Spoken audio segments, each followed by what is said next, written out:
welcome to the Australia Day weekend edition of the Run of the Race. Brittany Taylor and Mark Warwood with you to review everything that happened on Saturday and a great day of racing for Australia Day. I really love the thong throwing competition and it was won by Joe Azzopardi, just about beat William Pike. So William Pike went to the cricket match on the Monday, came back to the thong throwing competition on the Saturday and he was beaten by about half a metre by Joe Azzopardi. Certainly didn't disgrace himself. He was the leader and it's very unusual that Pikey gets pipped at the post, but that's exactly what Joey did. It was great scenes in the mounting yard, all the jockeys, really good sports to be involved with that. The crowd loved it.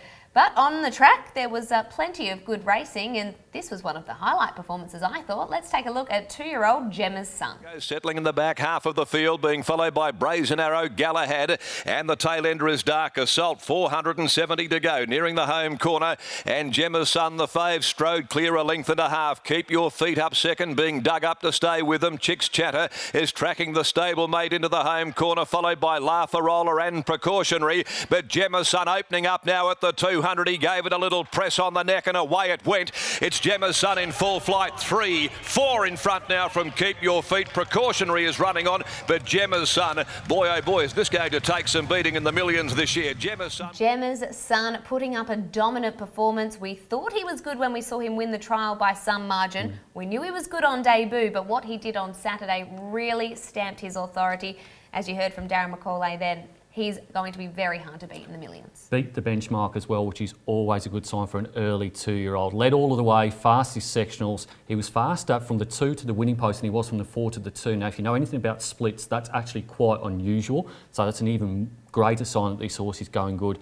And I spoke to Simon Miller after the race. He reckons that Keep Your Feet's pretty good horse and Gemmas Son absolutely destroyed it. So Gemmas Son, clearly the follow horse, forgetting Doolittle, slowest sectionals, clearly the slowest finish off what was only a moderate tempo, and I think I'll forgive Precautionary here. Settled 6th in what was a slowly run race, fastest from the 4 to the 2 and the second fastest last 3 sectionals.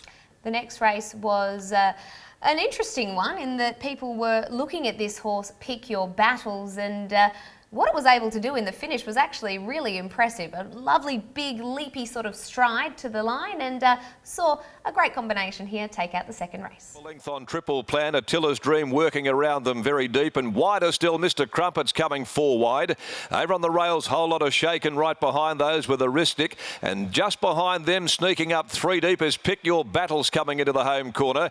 Then still a Liar who's over on the inside in front of Trade Fair Express, but they're homeward bound. Bruce Almighty, Triple Plan, they squared off together. On the outside, Attila's Dream, and here comes Pick Your Battles right down the outside. Pick Your Battles has surged up with 100 left to go, sprinted over the top of them. Alien from Mars, Trade Fair Express, Sky 5 fight out the minor placings, but he deserved this win today. Pick Your Battles. Well-deserved victory there for Pick Your Battles, and only the one horse in the care of Derek Jones. It's great to see small trainers standing up on a Saturday here at Ascot. Another win for the Australia Day colours as well. It was 2 from 2 at that stage and it was Nicole Hopwood's first ride at Ascot this season. She is 1 from 1. The horse doesn't make the foal. The horses that do, I'm going to forgive Aristic here. Raced pretty flat. Kieran McDonough was asked to explain the performance by the stewards and he said that the blinkers would go on next start. Thought that coming off was a bad idea. Forgetting Bruce Almighty, this horse led this slow tempo, so at every possible and had place previously when on the speed.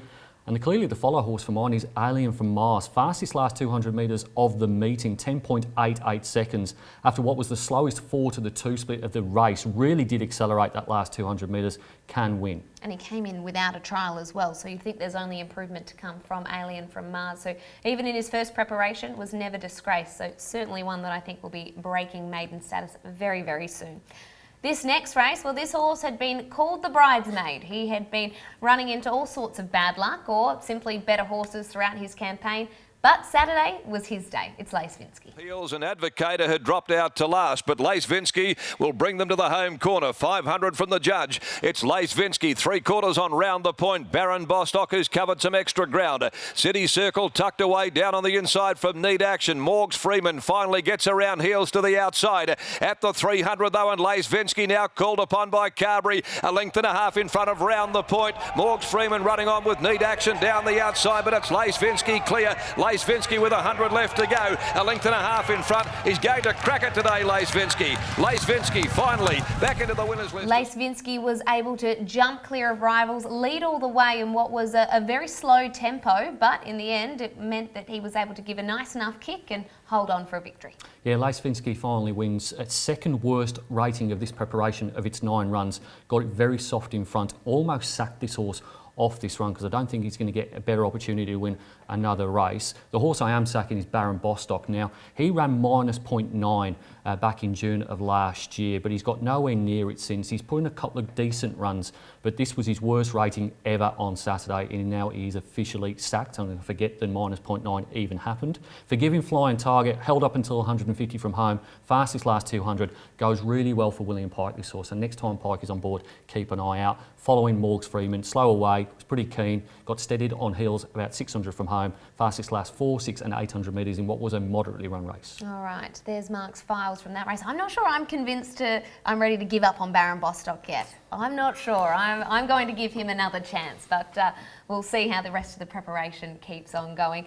Right, this next race, this was full of surprises because everyone had Indian Pacific as the horse to beat. He was in the red in the betting, but in the end it was a maiden galloper in Forest War who was victorious. You like sitting at its girth, a length and a half away on the inside to Due West, being closely followed by the hot pot Indian Pacific. A length and a half Forest War, back on the inside Guestine, and back last is the roughy Powder Bell, but it's Zeeble who comes around the corner, straightened up at the 350, a length and a half to Drink What You Like. Indian Pacific called upon. Forest War is starting to run on strongly at the 200, Zeeble in front, but Forest War had got them. It's Forest War sprinting past them with 100 to go from Indian Pacific and Zeeble, and Forest War's coming away. Guestine's on the scene late, but Forest War, what a great... Well, on paper this race certainly presented to have plenty of speed engaged, and as it turns out when we look at the ratings, they've gone almost 6 lengths better than benchmark up front.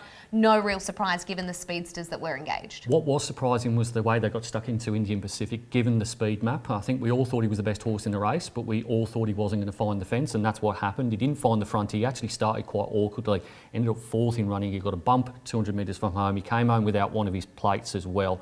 Clearly a forgive run. It wasn't terrible. -2 is not bad at all, but he has run better his 2 other starts. Forgetting Drink What You Like, what a shame this was for the connections on Saturday. Her ratings have totally tailed off since she ran a -6.1 on a midweek card. That seems to have taken it out of her. Follow horse, I think you've got to follow Forest War. I mean, the trial was really good. The odds were probably a little bit too big based on the trial, but it was a very good performance, ran -0.4. If Forest War can back it up, he said he is a decent 3-year-old. Well, good news for you, Mike. You can put your hand in your pocket and buy him, because Gavin Foster in the post-race interview, I said, what's next? And he said, sell him. So there you go. You can buy yourself a horse that may be able to win another one next start. All right, this next race, this is a horse that you would want to own, and courtesy of a brilliant ride from Chloe Azzopardi, had an awkward alley but managed to slot Dance Music into a beautiful position, and there was question marks over her over 1400 last start. Well, she put them to bed then. She put to bed any question over 1500 as well, winning the Australia Day Trophy. Wrigley flying along now at the 550, still by 3/4 to a length on disposition. 2 lengths Dance Music coiled up just behind them. She's being given a lovely ride by Azzopardi. Like a Butterfly coming off the bridle into the turn, followed by the Big Show. Lord Help Me Run, he's got some work to do, and back last he's a Parker. Disposition loomed alongside of Wrigley. A length and a half to Dance Music. The mare, she's coming down the outside with a run. Lord Help Me Run cut back to the rails with 100 to go now, and Dance Music reaches the lead. Wrigley fights back from Disposition. Lord Help Me Run, she's going to salute win again. That's a great effort under the weight.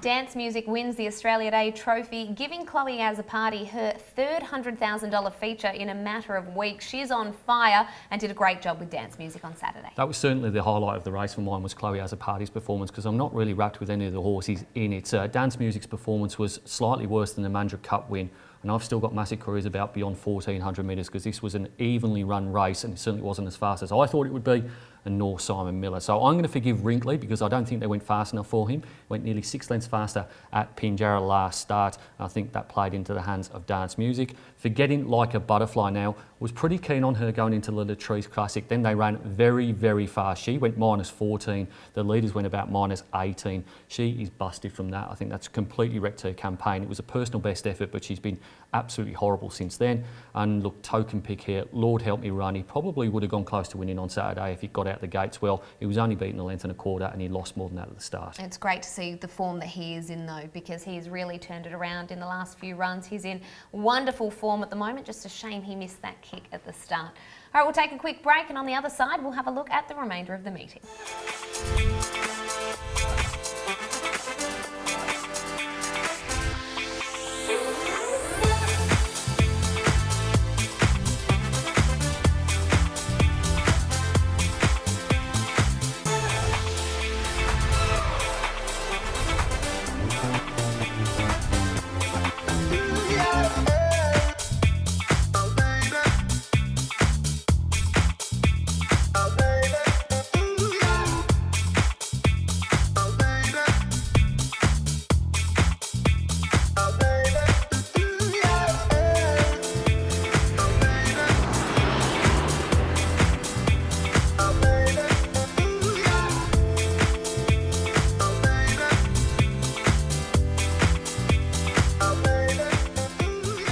Welcome back to the run of the race, where we are up to one of the highlights of the day. I thought when we saw Gemmas Son win the opener that it would be very hard to beat in terms of a performance of the day, but gee, this was a nice win. Let's take a look at the win of Free Trade. Leading Comet as they near the 550. They're being followed further back by Dacio, Classic Pro in a tightly bunched up field between horses Star Glitter. Flower of War, though, with a head on her chest coming around the home corner. She's going sweetly at the top of the home straight, led by more than a length now to Yeah Darty. Pike searching to get clear with Festival Miss right behind them. Free Trade looked to be a shot duck. He'd lost touch with them. Speeding Comet runs on. Flower of War's the leader. Going past the 150. Pike gets off her heels with Festival Miss. Now Free Trade is starting to put his mind on the job. He might just get there yet. He dives. He does. He gets there, Free Trade. What an explosive finish from Free Trade from the 250 metre mark when we finally see the horse get clear to the post. It was just a sensational run home. Yeah, if he hadn't have exploded over the last furlong, there's no way he would have won this race. It's quite significant that Punting Form classify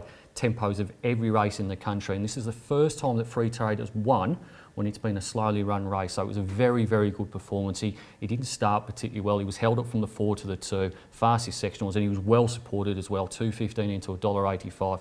Very good galloper. Forgetting Dacio, this horse always goes around too short.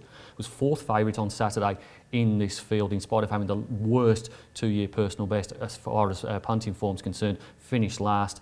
And I will forgive Star Glitter here. Was kicked by another horse before the race, was past fit to start, was carried outwards at the beginning of the race. Total forgive run. All right, the next race was won by a horse that constantly puts up flashing light sort of runs, and first up run was certainly that. It was a really good performance in the run home.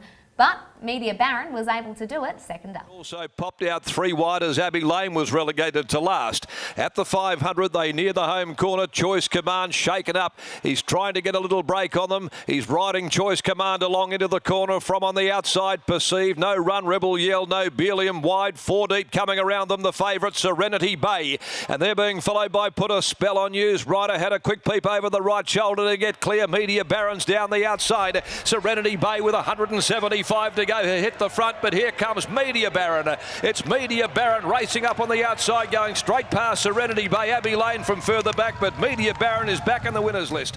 A great performance by Media Baron, and things went right for him on Saturday. One of the keys for a backmarker like him is just needing that tempo on, and that's what he got. Most important thing in a race, not barriers, not ground even, I don't think, it's tempo. If you can forecast the tempo as a punter, you're going to be miles in front, because I don't think anybody thought this horse was an $11 shot if they go 8 lengths faster than benchmark to the 600. He's arguably the favourite. He's got the highest personal best of -9.1. He ran -7.8 on Saturday. He's a good horse, Media Barry, and just seems to find trouble in these slowly run races. He's not the follow horse because the second horse ran extremely well. That is Serenity Bay. Beat all bar the winner, new personal best by 6.9 lengths, and clearly has got a fair bit of ability. Do not jump off Serenity Bay. Forget Choice Command. We said a few weeks ago this horse finished second in a Saturday race where they absolutely walked and he got all the favours. And we said oppose him when he's in a genuine run race. Well, guess what happened on Saturday? He finished absolutely nowhere in a fast run race. And Forgiving Nobilium here was wide, was third at the 600 in what was a fast run race. The personal best is over 1,000 metres, so I still think 1,400 metres is too far, but I had enough excuses on Saturday. All right, let's take a look at the next race. It was over 1,800 metres, and the winner, Burning Pride, recording an overall figure of -3. Dark Royalty back with it is Musical Art nearing the corner. They put the 500 mark behind them. Too Close the Sun will guide them for home. Only a neck to the good of start. The Fry, Perceptive Miss back on the inside of Misty Lad, followed by Aconite. Rivalry Galore getting held up behind them at the top of the straight where Too Close the Sun led. It kicked 2 clear. Perceptive Miss on the inside had run to second, followed then by Misty Lad. Aconite, Burning Pride is down the outside from Rivalry Galore. Too Close the Sun with 100 to go. Burning Pride, Perceptive Miss cutting it down. Perceptive Miss got the head in front. Burning Pride claimed her, however, and Burning Pride finished 2 brilliantly. Burning Pride wins what was a relatively fast 1,800 metres, -5 to the 600 the leader was going. New personal best for Burning Pride by about a length, was off speed in what was a fast run race, and I think that was probably the key to winning for Burning Pride. Doesn't make the file. Forgiving Gauged here, not willing to follow this horse really. I mean, it went around at triple figure odds on Saturday, but did have a pre-race incident and then was wide from the outside gate at that tricky 1,800 metre start. Forgetting Misty Lad, Money Muncher. I think if you look up Money Muncher in the dictionary, you see a picture of this horse. Third, he's had 1/3 from 11 starts his preparation, yet he's always in the market, and he got backed again on Saturday, 8.50 into 6.50. He's just no good, guys. Leave the money in your pockets.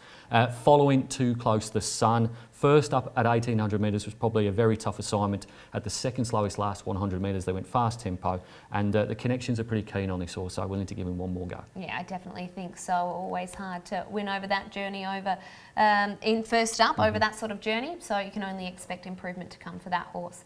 All right, well, if you were still alive in the quaddie going into the last, you'd be on pretty good terms with yourself. And you'd be on really good terms with yourself if you had this horse in your selections. Let's take a look at Scoreline. Third from last, nearing the corner with about 450 left to go. Settlers Creek is next, and last is Universal May. Inflation will set sail for home in the last. Comes around the corner from Gates of Babylon, cruising up now, joins it, got its head in front. Scoreline, the bolter down the outside, ran to third. Back to the inside, Superior Smile, juicing carrots. Here comes Arnie's Boy down the outside with his run. Scoreline and Arnie's Boy went to Gates of Babylon. Arnie's Boy on the outside of Scoreline. Black Shadow from nowhere. On the outside, Arnie's Boy. Scoreline kicks. Scoreline and Arnie's Boy. Well, we've talked about performances of the day, but in terms of feel-good moments on a racetrack, this was one of them. Chris Gilbert's first Saturday winner at Ascot. It was just such lovely scenes after the race, and I'll tell you what, they'll be very happy if they backed this horse. $51 for Scoreline. And very appropriate as well that Christy Bennett got the job done as well, because 7 days earlier she had her first Saturday City winner as well. So really good story, survived the protest to win, as you mentioned, at really, really big odds. And this was a horse that's been around the tracks, been around all of WA, Albany, Leinster, Leonora, Roeburn, you know, the really high spots of WA racing. So remarkable to come from the bush to the big smoke and win a Saturday not a graduation race, a ratings race. Forgiving Kelly's Gem here, the gate was pretty bad. Pike said that the horse raced pretty flat. Was fastest from the 8 to the 6 and also the second fastest last 400. So it wasn't totally horrible, but forgive Kelly's Gem. Forgetting Inflation, got to lead what was a pretty even tempo, slow sectionals, unplaced yet again. And I'm going to follow your horse here, Black Shadow. Back-to-back wins, we're deep into the preparation last campaign. Second fastest last 200 on Saturday, fourth up. Did a little bit wrong in the run as well because they didn't go particularly fast. I think Black Shadow's one to watch. Yeah, he'll be stepping up over some ground too. He looks like at this stage he's just crying out for a little extra ground, and that's what we'll look to give him in a couple of weeks' time. All right, and then we look at the meeting in its totality. Who are our best performers? Best performance of the day was Media Baron, given that fast tempo. He's certainly got ability, this horse, although most of us punters have jumped off him because he's such a hard watch. -7.8 in a class of -5.9. And there was an equal class rating winner as well. That was Forest War. Man, -4 overall, but when you take into account the class of the race, -5.9. So very good performances all round. Now, what about these sectional stars in terms of our best finishers of the day? This is quite extraordinary because it's not very often we see 2-year-olds in these files. No, I think these are really interesting numbers. First of all, we've got Alien from Mars, so that's a horse to follow out of the second race, 10.88, and the way that she accelerated as well was really, really impressive. And then look at these 400 and 600 metres. If you're having a bet on the Pinjarra Magic Millions in a couple of weeks' time, you've got to look at these numbers. Gemmas Son led all the way fastest last 400 and 600 metres. Very, very good performance. A very good performance indeed. Looking forward to what Gemmas Son can do in the millions. All right, we'll take a quick break and we'll see what our tipsters managed to find on the weekend. Better your betting experience with Tab Touch. Watch Sky Racing and race replays on the go. Get free Giddy Up premium form. Access your winnings faster with past the post payouts. And keep your winnings if there's a protest. Better your betting experience with Tab Touch. You know the score. Stay in control. Gamble responsibly. Welcome back to the run of the race, where it is time to have a look at the tipping competition. And after we've just reviewed the win of Scoreline at big odds, this will make this segment very interesting.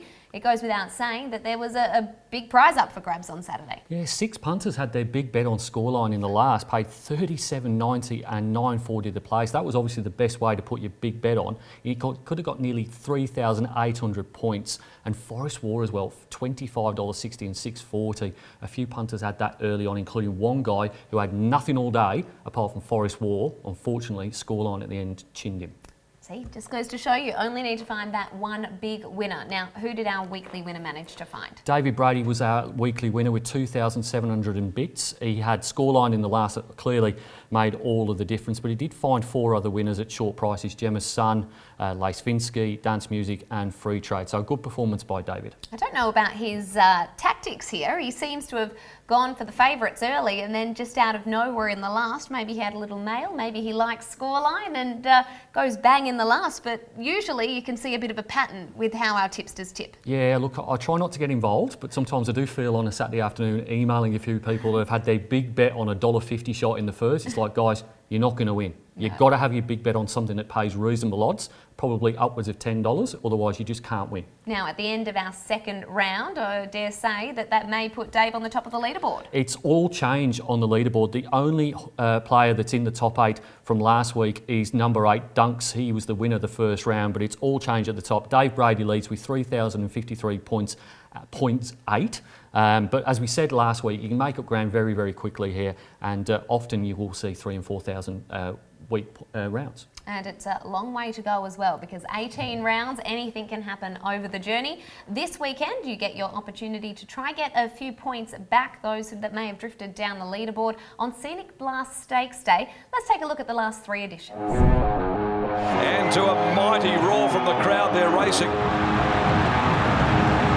He's got his finger on the trigger at the 400 mark. He quickly moved a length and a half. Now the sparks are flying. He makes it 2 Perth Cups. It's history at Ascot. Open Secret and King's Troop, but now Durandal runs on. A length and a half away is Divine Calling and then Volkov. Durandal, Potent Secret, King's Troop, Divine Calling, the grey. Divine Calling on the outside, hit the lead, and it's Divine Calling. Too good for them. He won the Scenic Blast, Divine Calling, at his first start in WA.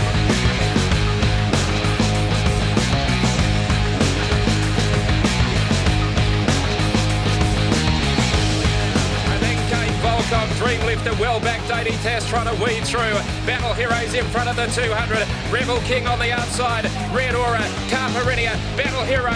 Rebel King goes to Battle Hero. Rebel King takes the lead. Draws clear from Battle Hero. Daily Test, Red Aura, but Rebel King wins brilliantly first up.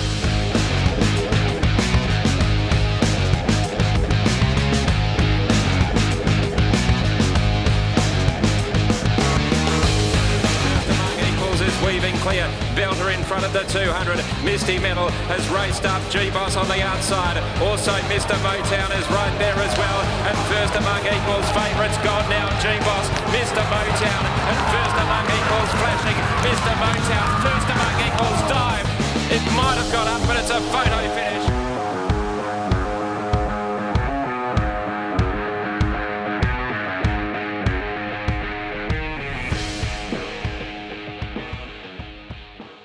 Mr. Motown ended up getting the judges' nod there, and big odds. I think he was about 90 to 1. It was huge. Talk about that with our tipsters. This has been a race that has been won by a few outsiders. Yeah, the last 3 editions have all been won by relative roughies. No bigger roughie than Mr. Motown. And if you could have had Mr. Motown in the tipping comp last year, and I think a couple of people did, it really did set them up not only for the round, but for the entire competition. Oh, well, it'll be interesting to see if anyone employs that tactic on the Scenic Blast Stakes this weekend. While talking about Scenic Blast, what a wonderful horse he was, campaigned all around the world.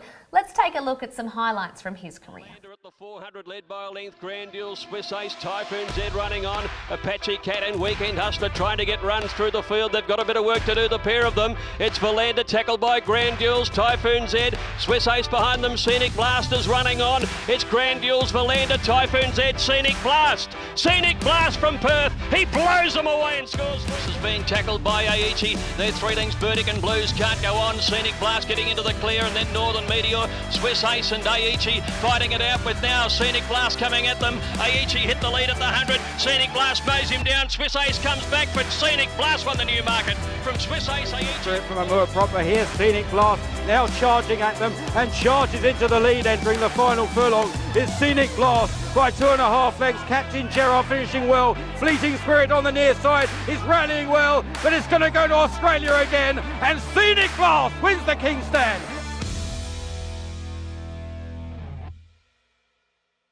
Wonderful memories of a great horse, loving his life now in retirement, better known as Clyde these days rather than Scenic Blast as he was on the racetrack, but great to look back at some of those Group 1 features. Yeah, he was the Australian Racehorse of the Year back in 2009, 3 Group 1s, and of course he went from Ascot to Royal Ascot to win the King's Stand Stakes, won it for Australia, and he won it for Danny Morton and the connections of the horse. Superstar horse, he's a beautiful horse too. He certainly is. Really great to look back at that. This weekend is all about Family Day. We love to see the kids out here at Ascot on Family Day. What's in store? Well, it's Scenic Blast Stakes Day. It's also a designated family day, so there'll be plenty of activities for the kids, including the mechanical horse that proved so popular a couple of weeks ago. We'll be having some activities in the mounting yard as well. And also, it is the National Jockeys Trust Day here for the WA branch, so we'll have a lot of the retired jockeys here. And in conjunction with the NJT, we're going to name half of the races on Saturday after fallen jockeys. So those jockeys that have passed away in recent times on WA tracks will be honoured on Saturday, and this is something that we want to do moving forward, is go chronologically through those people who have lost their lives riding horses, not only in races but also in track work. Yeah, really important, I think, that we remember those fallen, and National Jockeys Trust, a great organisation to remember those and support the jockeys who provide us with our entertainment on the weekend. All right, well, thank you for tuning in for another episode of The Run of the Race. We'll catch you next week to review all of the weekend's action. She makes her bid